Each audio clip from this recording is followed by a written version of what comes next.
Hi guys, it's Kingslayer back again. We're here with Will. He took first place back to back in Georgia, Duluth this past weekend, and I'm gonna let him introduce himself and talk a little bit about it. So, as you heard, my name is Will. I'm William Garcia, the premium antagonist. I was on a team day one with owner and cousin of mine, Richard Garcia, as well as his brother Ryan. And then day two, we had myself, Hard Ali, on the Leader Messiah and Crosif. We killed it, man, back to back. It was not easy, but we got there in the end. I had some very memorable games, met some very, very memorable people. Shout out to Zephyr, my boy. I'm sorry I knocked you out of first, but I didn't need you to lose in vain. I think it was worth the sacrifice, my friend. Anyway, let's get into it, Peter, shall we? Let's go. All right, so let's get into the things people know is going to be there. Because we're playing English format and because of the dates and times of the event, DZ set 1 was not legal, but the energy generator was, and we still have Shoujo Doji in the American game.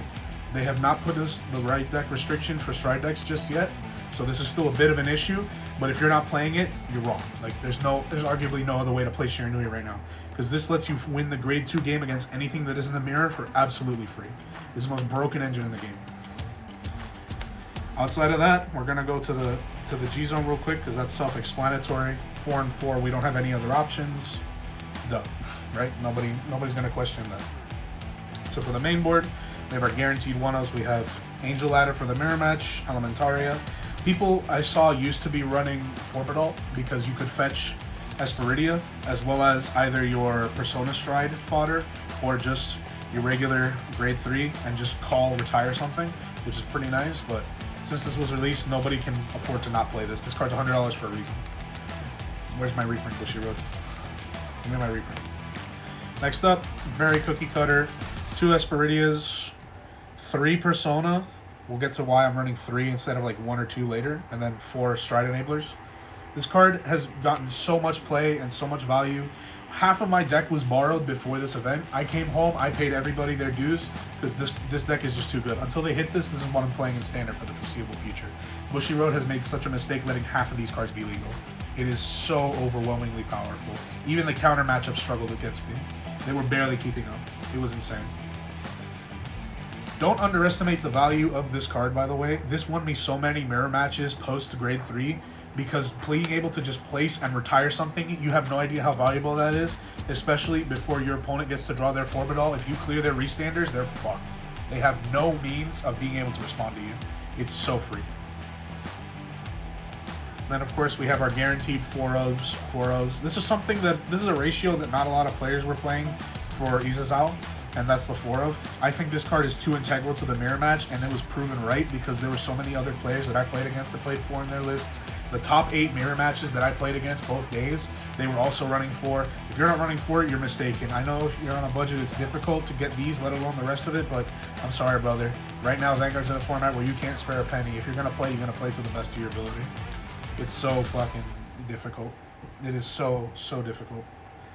And then the grade 1 lineup, again, just straight up, straightforward. The deck builds itself for the most part.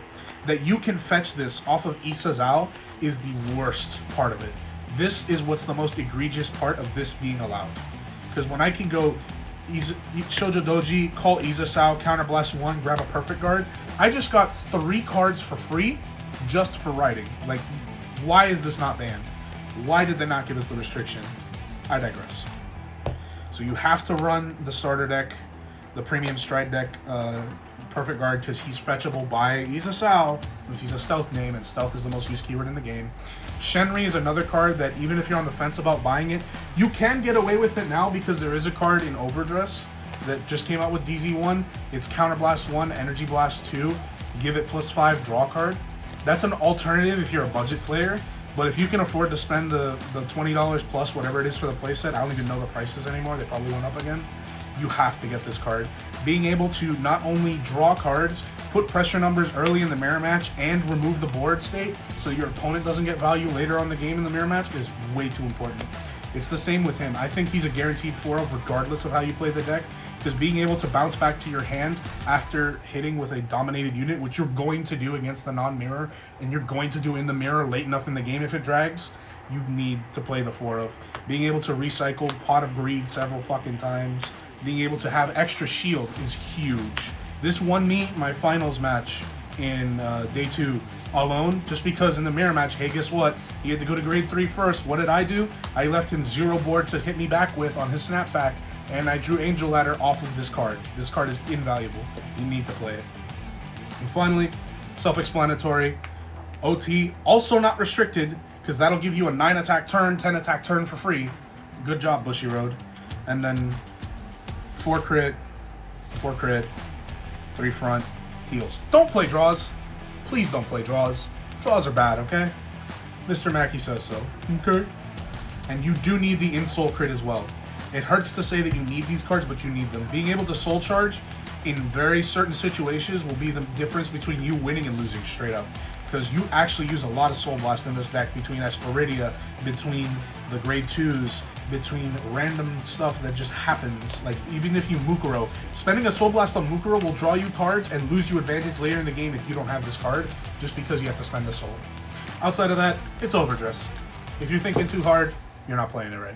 I genuinely have to say, thank you so much to all the players I met there, all the fantastic people I've become friends with thanks to this event. Again, like I said at the start, shout out to Zaren Zephyr. Shout out to my new friend of the store, Jolene Jet. You were wonderful, darling. You were fabulous as always. There were so many great faces that I can't remember off the top of my head, but you were all fantastic. Everybody I played against was great. We're all beautiful people. I hope to see you again at the next event. And don't forget, I'm the villain in this story. There needs to be a hero to take me down.